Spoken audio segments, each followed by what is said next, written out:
ये हैं John Locke. आज हम पढ़ेंगे लॉक के बारे में। लॉक का जन्म अगस्त 29 1632 में हुआ था और डेथ इनकी 1704 में हुई थी। ये उस समय के राजनीतिज्ञ हैं जब ब्रिटेन में एक सत्ता चेंज हो रही थी। राजा से जो सत्ता थी वो पार्लियामेंट को जा रही थी। तो हम इसका लेसन स्टार्ट करते हैं। इसको फादर ऑफ लिबरलिज्म भी कहा जाता है। वो क्यों कहते हैं, इसके बारे में हम चर्चा करते हैं। इसमें लिबरलिज्म का मतलब होता है कि उदारवाद, मतलब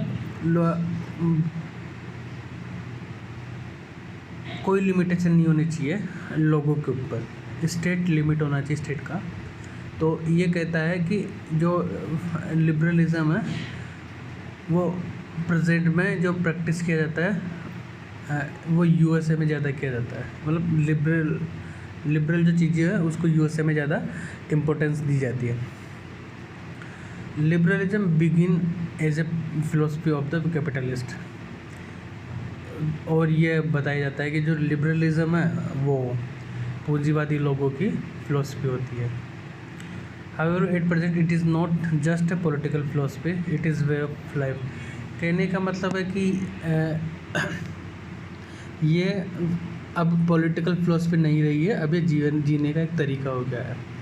स्टार्टिंग में जब आया था तब ये पॉलिटिकल फिलोसफी के रूप में आया था, लेकिन धीरे धीरे ये वे ऑफ लाइफ हो गया, मतलब जीने का एक तरीका हो गया।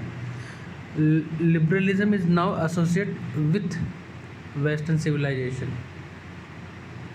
और धीरे धीरे लिबरलिज्म को वेस्ट से जोड़ना शुरू कर दिए।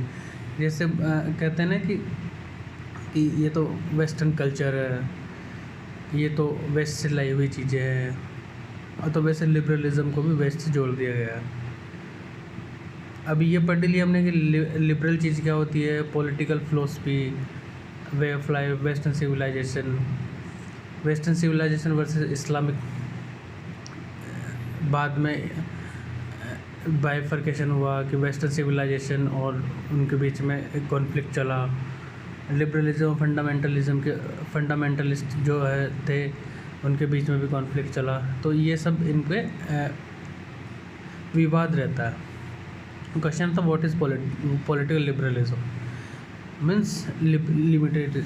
लोग हमेशा स्टेट को लिमिट करने की बात करता है। वो limit the power of the state. अब ये वो कहता है कि आगे कि स्टेट को कौन सी चीज़ें जो लिमिट कर सकती है, वो कर सकती है राइट ऑफ द पीपल, मतलब लोगों का अधिकार है, वो स्टेट को क्या कर सकता है, लिमिट कर। What is the contribution of John Locke. अब ये बोलता है कि जॉन लॉक का क्या कंट्रीब्यूशन था।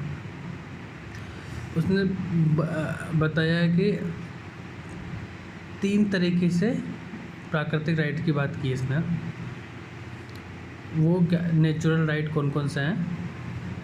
राइट टू प्रॉपर्टी पहला है, जिसमें लोग ने किया है justification for the absolute right, जिसमें लोग ने प्रॉपर्टी राइट को एब्सोल्यूट राइट बताया है।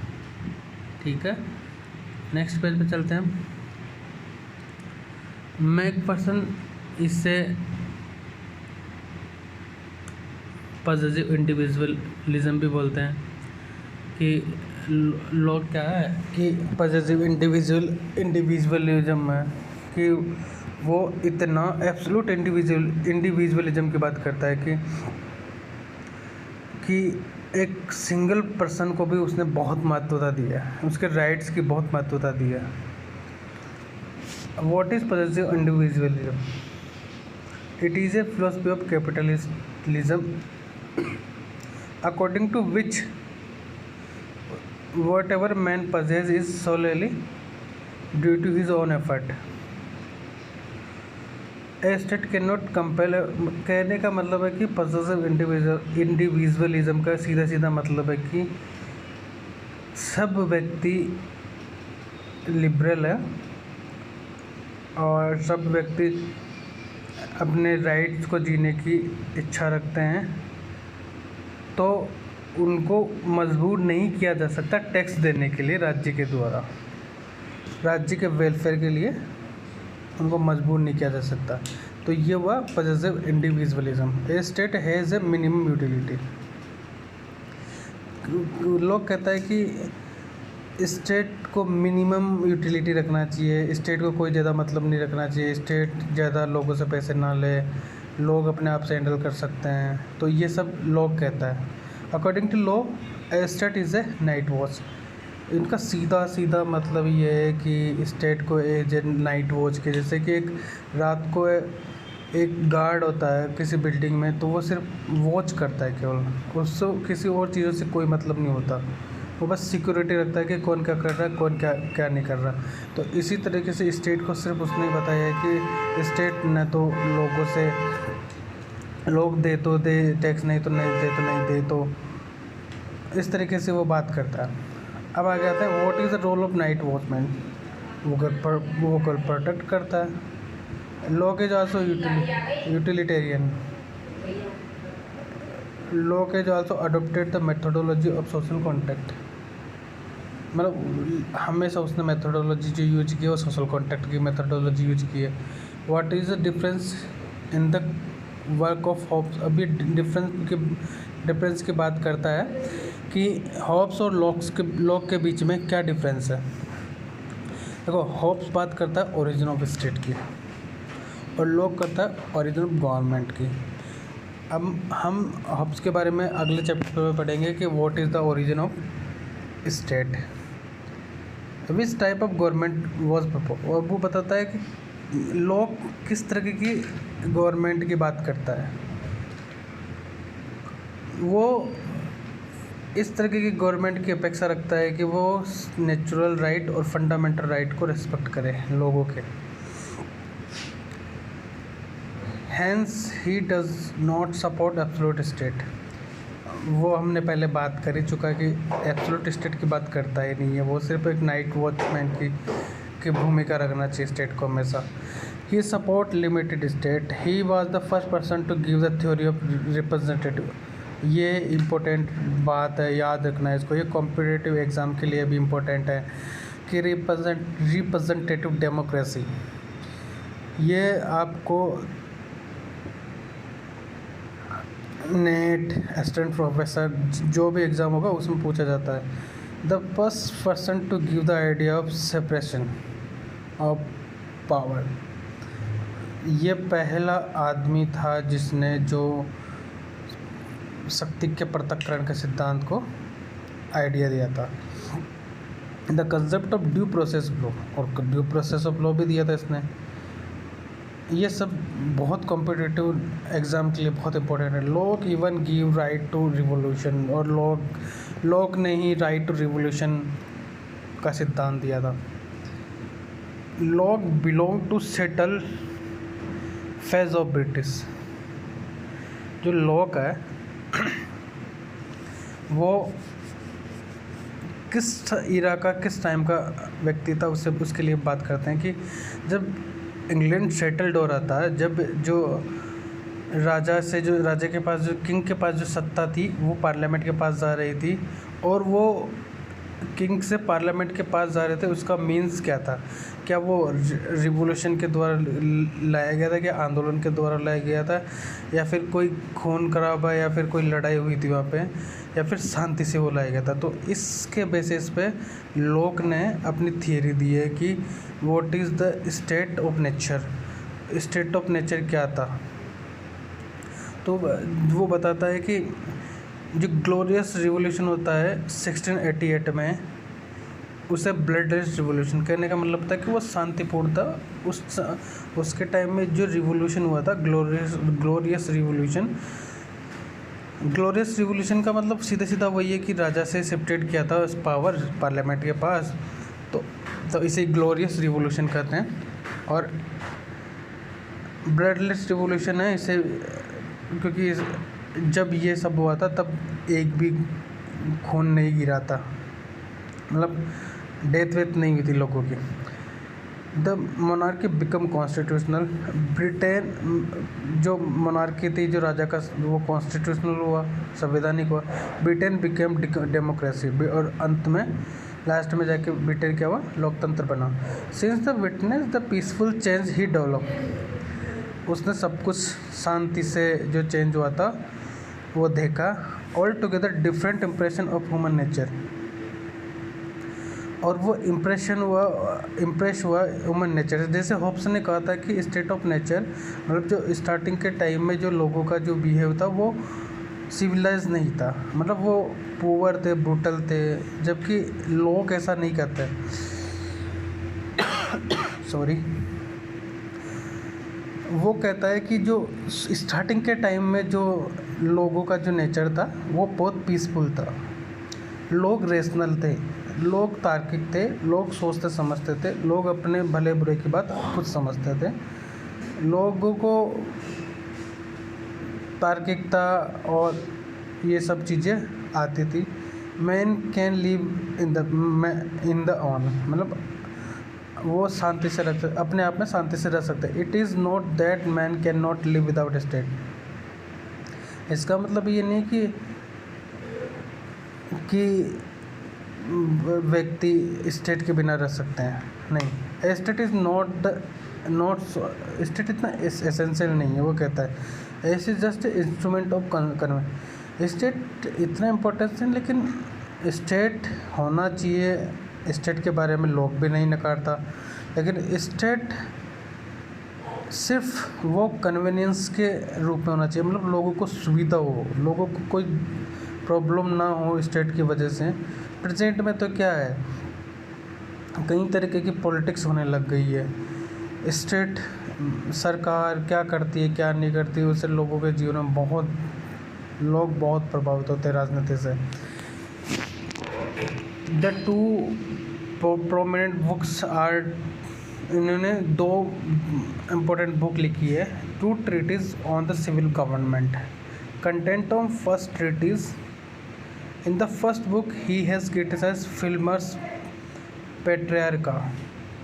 उसने जो फिल्मर की जो बुक थी फिल्मर्स पैट्रियार्का, उस पर उन्होंने एक क्रिटिसिज्म किया है।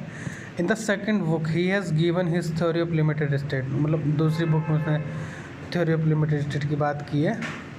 सेकेंड बुक या फिर second treatise, it deal with लोग सोच, मतलब जो उसकी जो दूसरी बुक थी वो सोशल कॉन्ट्रैक्ट की बात करती है। अब हम बात करते हैं कि होब्स और लॉक जो इनकी जो थियरी है वो इंटरनेशनल रिलेशन में कैसे काम आ सकती है। होब्स रियलिज्म की बात करता है और ये लिबरलिज्म की बात करता है, जो इंटरनेशनल लॉ में काम आते हैं।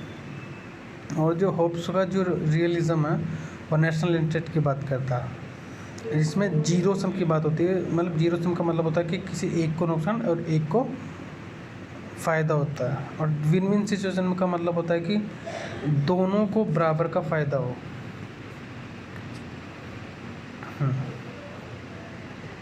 अब आते हैं, we can see the impact of glorious revolution over the way Locke explain human nature. मतलब ग्लोरियस रिवोल्यूशन का सीधा सीधा हम लोग पे प्रभाव देख सकते हैं। He give the enlighten view of human nature, उसने लोगों का जो एनलाइटन जो नेचर था उसके बारे में बात करता है lock. In comparison Hobbes who give the pessimistic view, मतलब लोगों के बारे में जो पेसिमिस्टिक व्यू दिया था होब्स ने, उसको नकारते हुए वह लोगों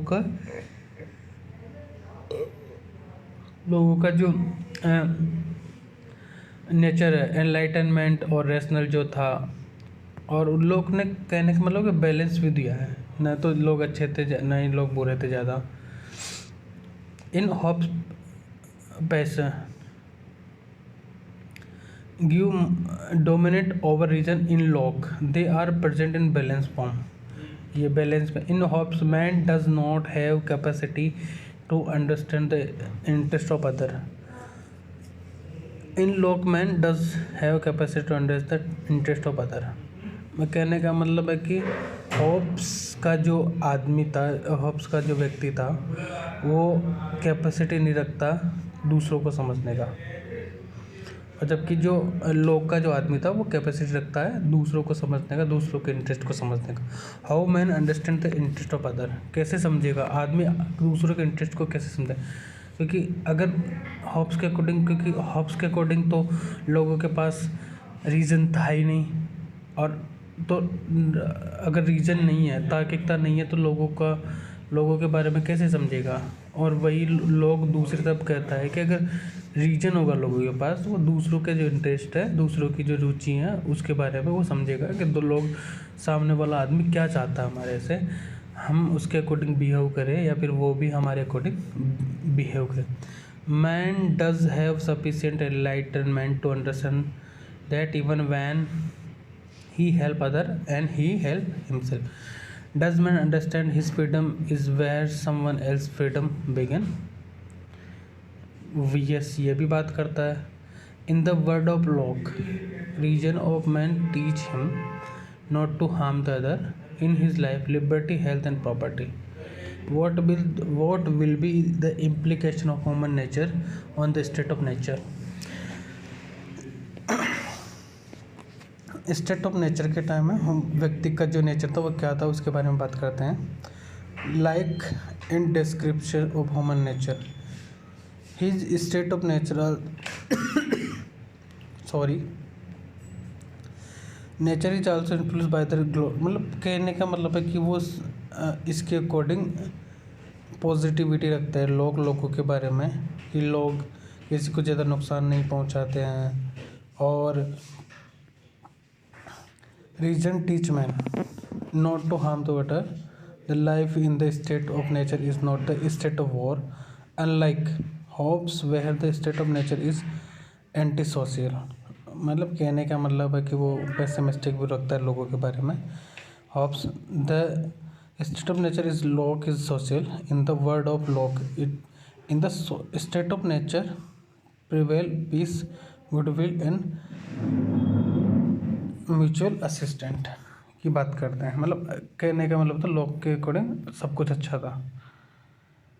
इन Hobbes peace prevail only with the fear of punishment, in Locke reason lead to goodwill, hence peaceful prevail. It means if people are left on their own without state, they also can live in peace. कहने का मतलब है कि वो इस piece की बात हो रही है कि स्टेट हो तो क्या हो, स्टेट नहीं हो तो क्या हो। और हॉब साहब जो कहते हैं कि जो पीस, शांति तभी रहेगी जब लोगों में डर रहेगा, और डर किसका होना चाहिए? स्टेट का। ऐसा कुछ इसके बारे में वो नकारते हैं। What ever man was enjoying the right in the state of nature, मतलब किस तरीके से किस तरह के अधिकारों का वो लोग एंजॉय करते थे स्टेट ऑफ नेचर में। हॉब्स तो नकारता है कि उस टाइम में जब स्टार्टिंग के टाइम में था, लोग राइट्स को एंजॉय नहीं करते थे, लेकिन इस बात को लॉक उसको नेगलेक्ट करता है कि वो बताता है कि वो एंजॉय करते हैं। What made man to enjoy the natural light, ऐसा क्या चीज़ है जो लोग एंजॉय करते हैं नेचुरल लाइट को। वो फिर बात आती है रीजन की। कॉन्ट्रैक्ट की बात होती है यहाँ पे। कॉन्ट्रैक्ट क्या है? When state of nature was the state of peace, जब वो बोलता है कि why man enter into the contract, अगर सब कुछ अच्छा ही था तो लोग कॉन्ट्रैक्ट में क्यों आए? Why man enter into the contract to end the state of nature to create the government, अगर सब कुछ अच्छा ही था तो लोगों ने स्टेट को क्यों बनाया? वैसा ही होना चाहिए था, ये क्वेश्चन है। According to Locke, though the state of nature is a state of peace, yet there were some inconvenience. मतलब लोग जो कहता है कि स्टेट ऑफ नेचर के टाइम में पीस था, इसका मतलब ये नहीं था कि सब कुछ अच्छा था। वो बोलता है कि इनकन्वीनियंस थी। कुछ कुछ असुविधाएं थी। उन असुविधा को दूर करने के लिए लोगों ने कॉन्टैक्ट किया और स्टेट को फॉर्मेशन किया, स्टेट का निर्माण किया। What does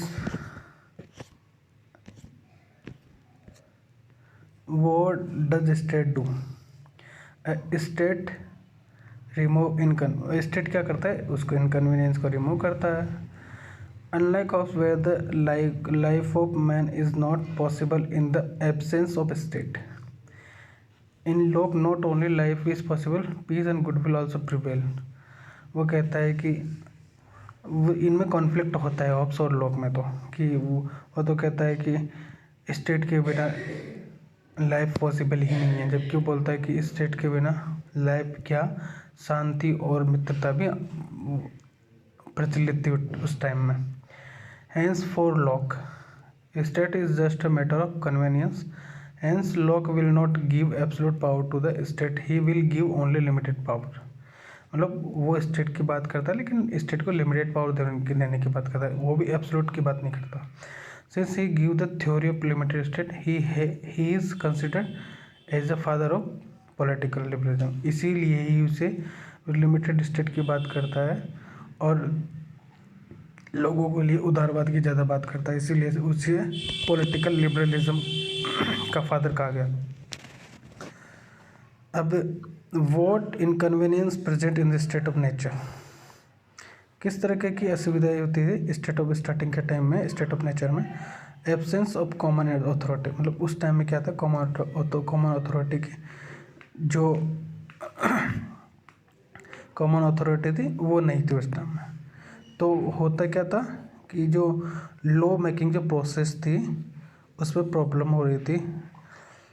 What is the problem of every person is lawmaker? There were many law. वहाँ उस टाइम क्या था कि बहुत सारे लॉज है। This situation will not be conducive for the contract, और ये जो इस तरह की जो कंडीशन थी वो अनुकूल नहीं थी उस स्थिति के लिए, इसलिए they should be a single authority to make law for. तो इसलिए उन्होंने एक सिंगल अथॉरिटी की आवश्यकता महसूस की कि एक ऐसी अथॉरिटी बनाई जाए ताकि वो लोगों के लॉ बनाए जाए, क्योंकि अलग अलग लॉ अगर जैसे कि हज़ार व्यक्ति तो 1000 लोगों के अलग अलग एस्पिरेशन होती है, तो 1000 तो लॉ नहीं बना जा सकते ना। तो वो कॉमन कंसेशन पे आने की बात करते हैं कि कॉमन कंसेशन पे आते हैं, और कॉमन कंसेशन पे आके उन्होंने एक स्टेट या फिर एक ऐसी बॉडी का ऐसे बॉडी या फिर ऐसे अथॉरिटी का निर्माण किया जो उनके लिए लॉ बना सके। What happen when every person is a जज और इंटरप्रेट द लॉ, मतलब वो कहता है कि जब क्या होगा तब सारे व्यक्ति जज होंगे और सभी इंटरप्रेट करेंगे लॉ को according to law. We can not expect the person to do justice in his case when he himself has committed the murder of his brother। मतलब वो कहता है कि हम इस तरीके की जो जस्टिस है उसको आसान नहीं करते।